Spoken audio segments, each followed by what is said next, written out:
বন্ধুরা আগামীকাল bank নিফটির expiry. তো ব্যাংক নিফটির এক্সপায়ারি দিনকে আমরা কিভাবে ট্রেড নিতে পারি সেটা আমরা জানবো এবং নিফটির ক্ষেত্রে বা কিভাবে ট্রেড নেওয়া যেতে পারে সেটা আমরা আপনাদেরকে বোঝাবো। তো দেখুন মার্কেটে কি হয়েছে আজকের দিনকে কিন্তু বন্ধুরা মার্কেটে ফ্ল্যাট ওপেনিং দিয়েছিল। মার্কেটে এখানটায় ফ্ল্যাট ওপেনিং দিয়েছিল, দেন সরাসরি একটা হিউজ আপসাইড মোমেন্টাম করে।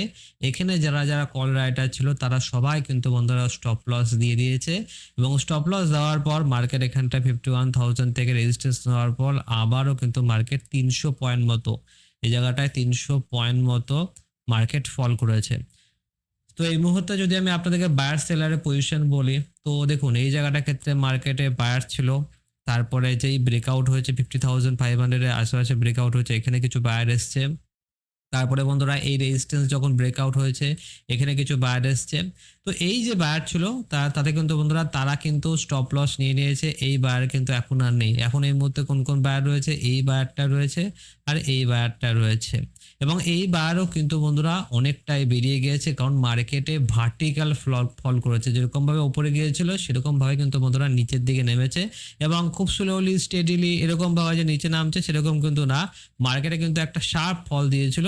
তো অনেকেই আছে হয়তো বা এখানটায় পজিশন কিন্তু ক্যারি ফরওয়ার্ড আর করেনি, তা এখন তো বেরিয়ে গেছে, কারণ যদি গ্যাপ ডাউন হয় তাহলে সেক্ষেত্রে কিন্তু এই বায়ারদের অসুবিধা হয়ে যাবে। তাই তো দেখুন কিছু কিছু বায়াররা তাও পড়ে থাকবে নিচের দিকে, এই লেভেলের আশেপাশের দিকে এবং নিচের দিকটা কিন্তু কিছু কিছু বায়ার এই মুহূর্তে রয়েছে। তো আমরা কিভাবে প্ল্যান করতে পারি? যদি আমরা এই মুহূর্তে ফিবোনাচি টানি একদম নিচে থেকে একদম ওপরের দিকে, তাহলে কিন্তু আপনারা দেখতে পাবেন যে মার্কেট কিন্তু 38.2% লেভেলকে ব্রেক ডাউন কিন্তু করে দিয়েছে। আর বর্তমানে কিন্তু বন্ধুরা এই যে একটা রেজিস্ট্যান্স ছিল, এই যে রেজিস্ট্যান্সটা ছিল আগে, সেটা কিন্তু এই মুহূর্তে সাপোর্টের মতন বিহেভ করছে। আপনারা এই মুহূর্তে দেখতে পাচ্ছেন হয়তো এইটা কিন্তু বন্ধুরা সাপোর্টের মতন বিহেভ করছে। এই লেভেলের আশেপাশের দিকে যেটা দেখতে পাচ্ছেন এটা কিন্তু সাপোর্টের মতন বিহেভ করছে এই মুহূর্তে, যার ফলে যদি মার্কেটে এখানটায় গ্যাপ আপ ওপেনিং দেয় 50,800 এর উপর, যদি গ্যাপ আপ ওপেনিং দেয় তাহলে সেক্ষেত্রে কিন্তু বন্ধুরা মার্কেট আপসাইড যেতে পারে, কারণ এখানে 300 পয়েন্ট ফল করেছে।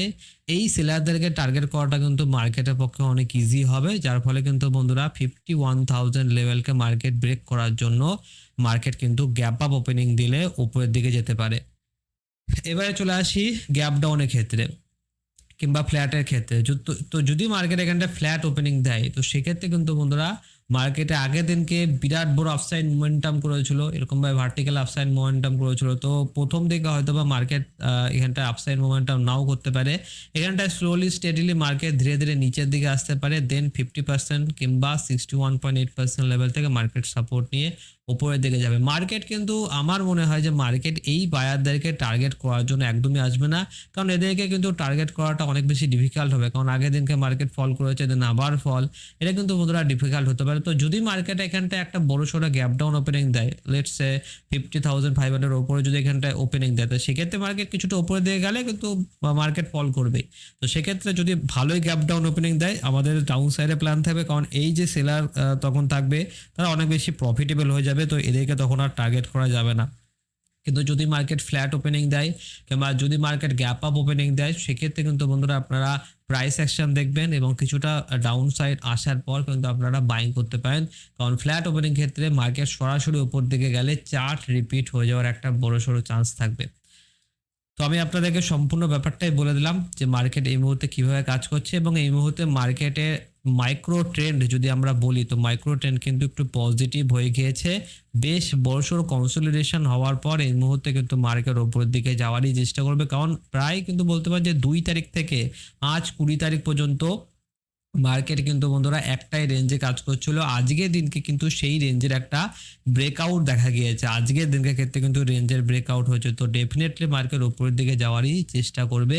এই যে এখানে যে মাইক্রো পজিটিভ ট্রেন্ড এসেছে সেটাই কিন্তু ফুলফিলমেন্ট হওয়ার চেষ্টা হতে পারে। তো আমরা নিফটির ব্যাপারে বলে দিলাম, ব্যাংক নিফটির ব্যাপারে বলে দিলাম, এবারে চলে আসবো নিফটির ক্ষেত্রে। তো দেখুন এখানটায় নিফটির ক্ষেত্রেও কিন্তু একই রকমের ঘটনা ঘটেছে। মার্কেটে এখানটায় আজকের দিনকের ক্ষেত্রে মার্কেট একটা বড়সড় পজিটিভ আপসাইড মোমেন্টাম করার পর নিফটিতে কনসলিডেশন হয়ে গিয়েছে এবং কনসলিডেশন হওয়ার পর মার্কেট 24,700 লেভেলটাকেও কিন্তু আবারও কিন্তু ব্রেকডাউন দেখিয়ে দিয়েছে।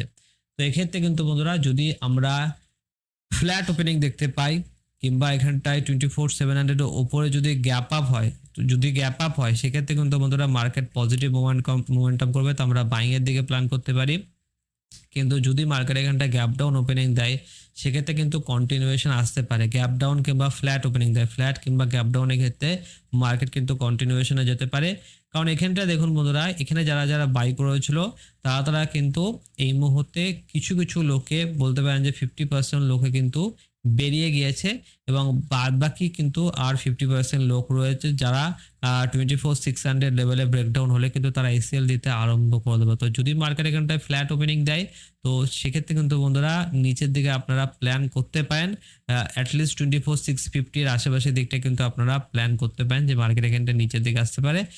তো কিংবা আপনারা প্রাইস অ্যাকশন দেখে যদি দেখেন যে মার্কেট ফ্ল্যাট ওপেনিং দিয়েছে কিন্তু মার্কেট শার্প আপসাইড মোমেন্টাম করছে, তো সেক্ষেত্রে কিন্তু আপসাইডের দিকেও যাওয়া যেতে পারে। প্রাইস অ্যাকশন কীরকম ফরমেশন হচ্ছে সেই অনুযায়ী কিন্তু আপনাকে কাজ করতে হবে। তো আমি আপনাদেরকে একটা রাফ আইডিয়া দিতে পারি, কিন্তু বাদবাকি ক্যান্ডেলস্টিক কীরকম ভাবে দেখাচ্ছে সেই অনুযায়ী আপনারা কাজ করবেন। তো আজকের এই ভিডিওটা, আজকের এই অ্যানালাইসিসটা আপনার কেমন লাগলো অবশ্যই কিন্তু আপনারা কমেন্ট বক্সে লিখে জানাতে পারেন, এবং আপনাকে অসংখ্য অসংখ্য ধন্যবাদ এই ভিডিওটা শুরু থেকে শেষ পর্যন্ত দেখার জন্য।